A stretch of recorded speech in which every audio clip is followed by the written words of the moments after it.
ኢትዮጵያ ተቀርታ የማታልቅ ባህር ስለሆነች በቁንጽል ዕውቀት ኢትዮጵያን ዲፋይን ለማድረግ ከመሞከር በየቀኑ ለመማር በየቀኑ ለማቀፍ በየቀኑ ለመቅረብ ለመጠጋት ብንሞክር ይበልጥ የተሻለ ዕውቀት ለመሰነቅ ስለሚያግዝ መላው የኢትዮጵያ ልጆች ኢትዮጵያን አውቀን አልጨረስናትም።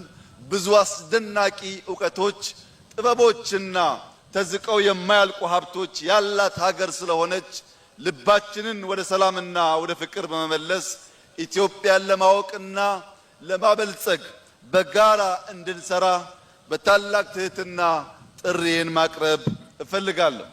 ኢትዮጵያም ልዩ ልዩ ቋንቋ፣ ልዩ ልዩ ባህል፣ ልዩ ልዩ ምልከታ ያላቸው ዜጎች ያላት ሀገር ብትሆንም በጋራ ስንቆም ውብና ጠንካራ ስለምንሆን አብሮነታችንን በምንም ሁኔታ የማንሸረሽር ህዝቦች እንድንሆን በመደመር እሳቤ በህብረ ብሔራዊነት ትርክት በጋራ ለመቆም እያንዳንዳችን በግልና በጋራ እንድንወስን በታላቅ ትህትና ጥሪ ላቀርብላችሁ እወዳለሁ። አባይን አባይ ያሰኘው በጋራ መፍሰሱ ነው። ከግሽ አባይ የሚፈልቀው አንድ ወንዝ ብቻውን ቢፈልቅ ያን የሚያክል ጉዞ መጓዝ አይችልም።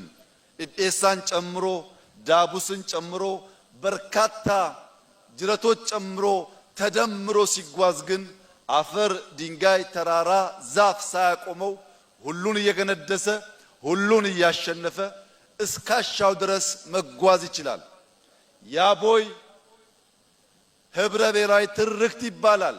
ያ መደመር ደግሞ ኢትዮጵያዊነት ይባላል።